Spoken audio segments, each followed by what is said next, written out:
Bueno, es claro aquí que se nos pretende de alguna manera señalar que nuevamente piensan hacer una interpretación auténtica, a lo cual siempre están acostumbrados, sin no respetar lo que dicen defender, que es esta Constitución del 93, que estamos completamente de acuerdo que hay que cambiarla porque está obsoleta. Hay que hacerlo, pero no vengan a sorprender. Hay que hacer un cambio constitucional. Yo creo que cualquiera que sabe leer el 115 lo va a poder entenderlo de lo que claramente está señalando aquí. Entonces, creo que en ese sentido, si hablan tanto por el bien del país, ¿por qué no renuncian? Y tenemos un nuevo escenario político y tenemos presidente, Congresista, le voy a pedir, por favor, que nos remitamos al tema. Le voy a pedir con mucho respeto, en mi comisión, usted no va a pedir la renuncia de ningún ministro. Gracias. O sea que usted me va a coactar la forma de pensar. No, presidente, congresista, le voy a pedir que usted sea educado. Soy educado, señor presidente. No puede pedirle a usted que renuncien. O sea, renunciar no es ningún insulto, señor presidente. Señor congresista, por favor. Bueno, yo creo... Nosotros hemos visto, y esto es un hecho público, los sucesivos ataques e improntas contra los altos intereses del país a través de gobernantes que tienen una posición ideológica y que han decidido desde hace varios meses enfrentar la institucionalidad política en el país. En segundo lugar, nosotros tenemos que desarrollar claramente lo que se entiende como diplomacia presidencial para poder permitir que la más alta magistratura del país pueda no solamente visitar a nuestros socios comerciales, sino también reunirse con sus pares, participar en eventos internacionales y afianzar la imagen del país y los altos intereses de nuestra patria. Entonces es necesario afianzar la posición del Estado en el ámbito internacional, reforzar las capacidades de gestión externa del Estado, ejercer la defensa de los intereses nacionales en diversos ámbitos de nuestra política exterior, concretar los acuerdos internacionales en el ámbito político, económico, comercial, cultural, afianzar la confianza con los líderes de otros países para la consecución de acuerdos exitosos. Señor presidente, el Perú va a ser sede de la PEC el próximo año nuevamente, gracias a un trabajo absolutamente exitoso de nuestra diplomacia. A sus respectivos países también.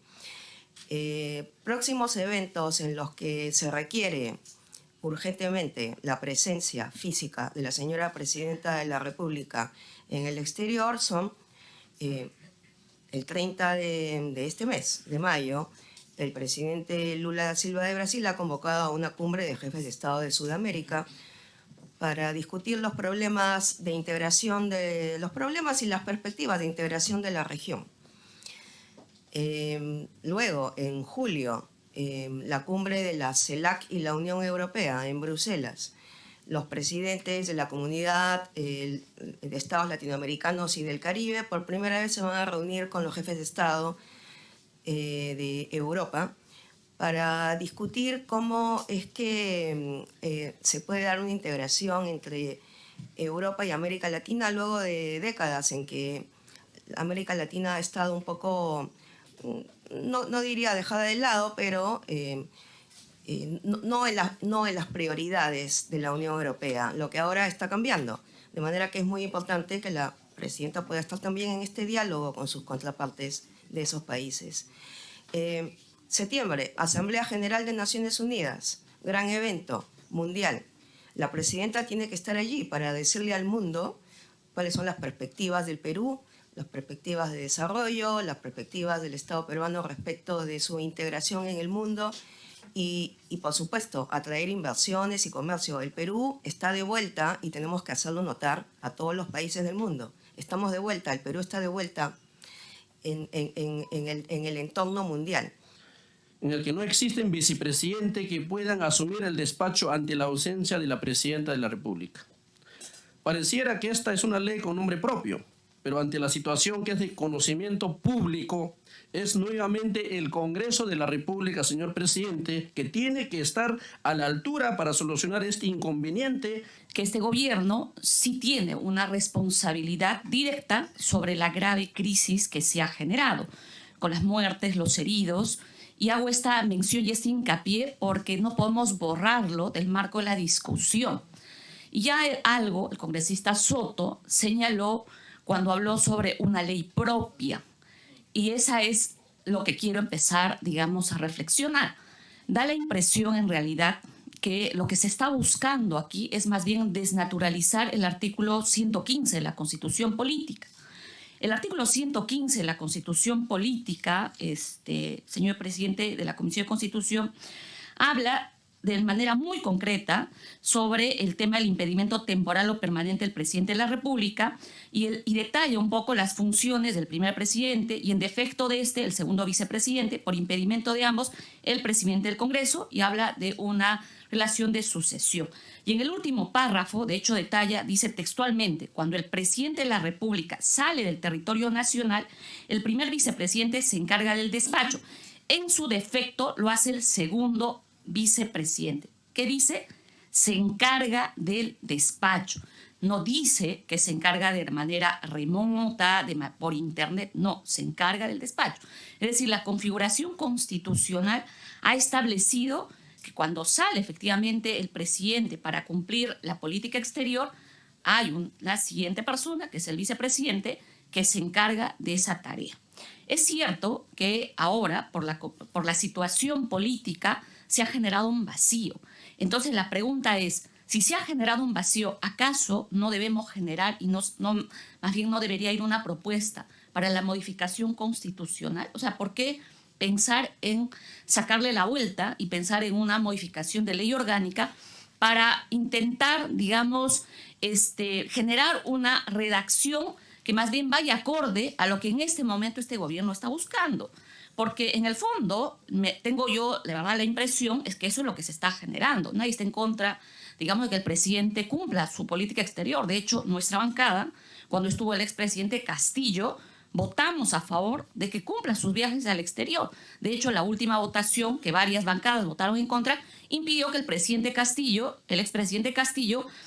asumiera la presidencia pro tempore. O sea, lo impidió, no pudo recibir la presidencia pro tempore.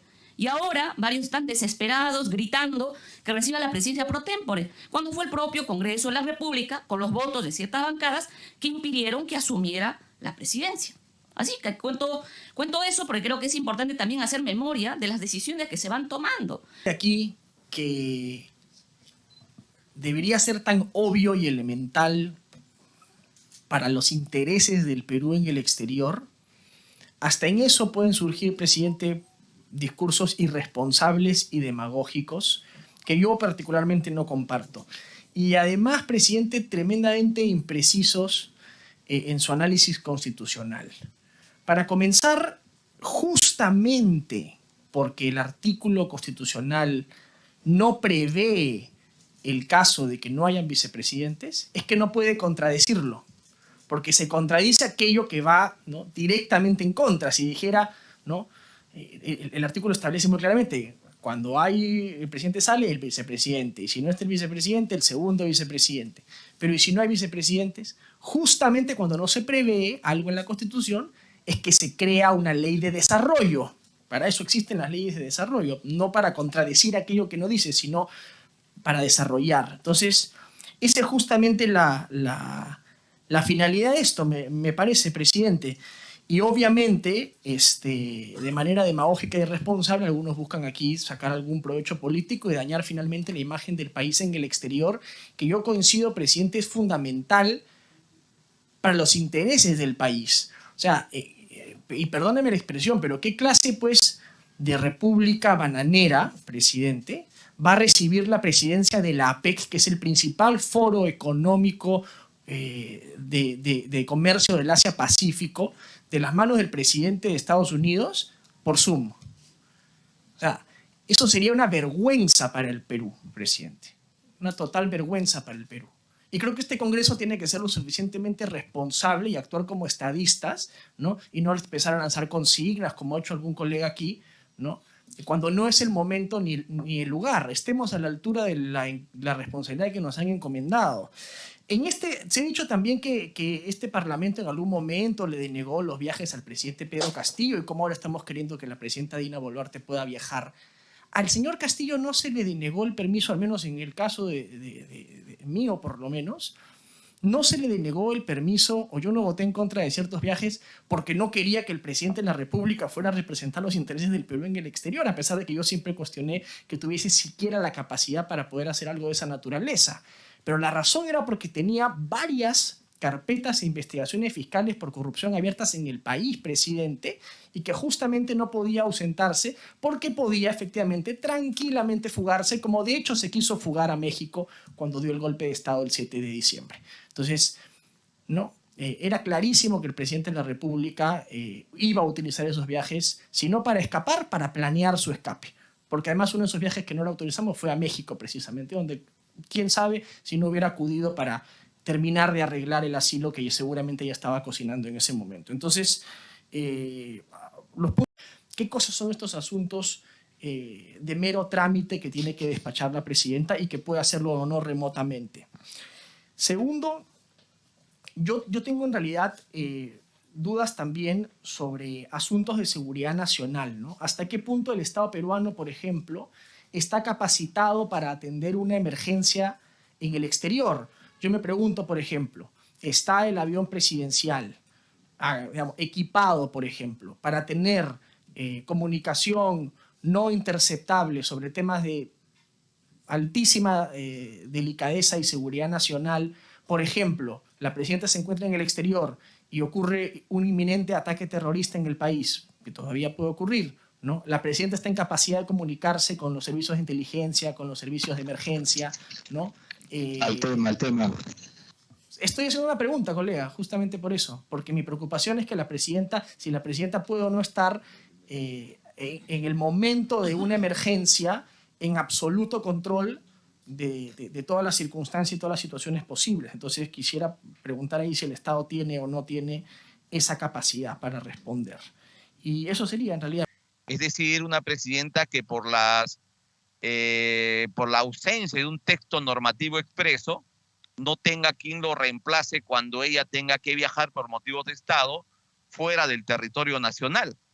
Y lógicamente que esta situación es una situación real, concreta, que afecta al país. ¿Quién se imagina a estas alturas de la vida de la humanidad que un presidente que tiene que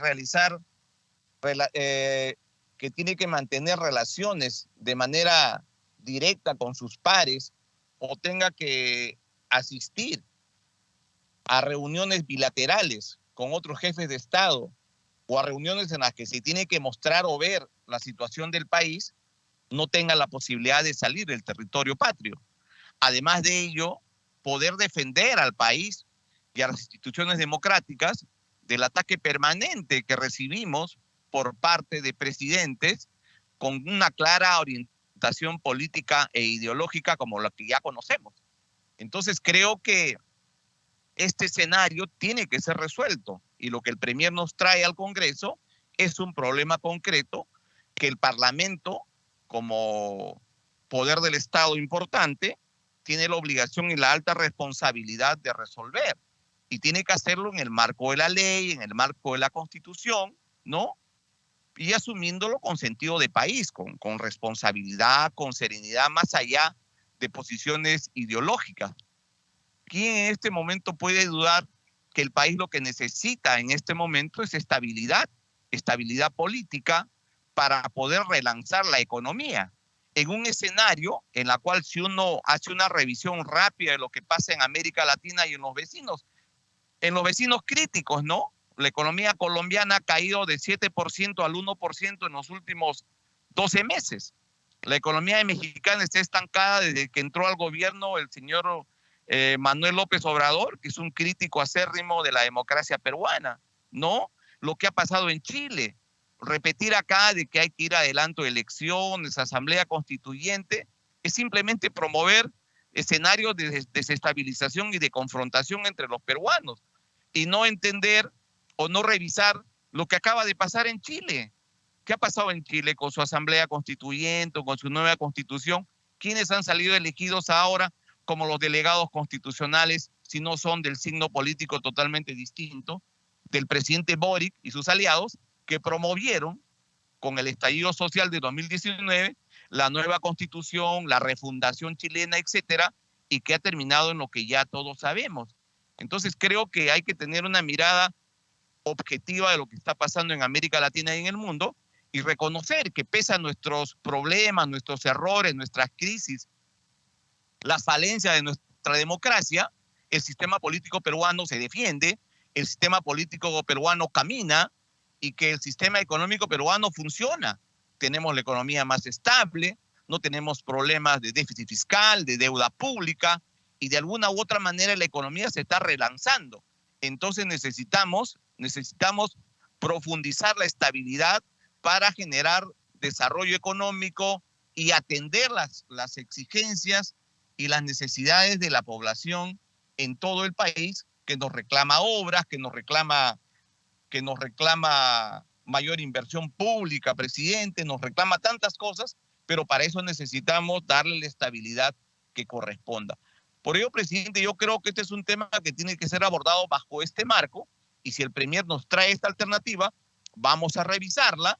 Hay observaciones legales y constitucionales válidas y yo recojo lo que señala Ruth, lo que señala el colega también de su partido, en relación a buscar una salida. Es decir, la presidenta no puede seguir confinada en el país y tiene que salir, ¿no?, para promover la imagen del Perú, promover mayor intercambio comercial, mayor flujo de inversiones hacia el Perú, y creo que esta es una tarea que tenemos que acometer con seriedad en el Congreso de la República. Así que desde APP estamos dispuestos a darla y tomar una decisión en el plazo más breve posible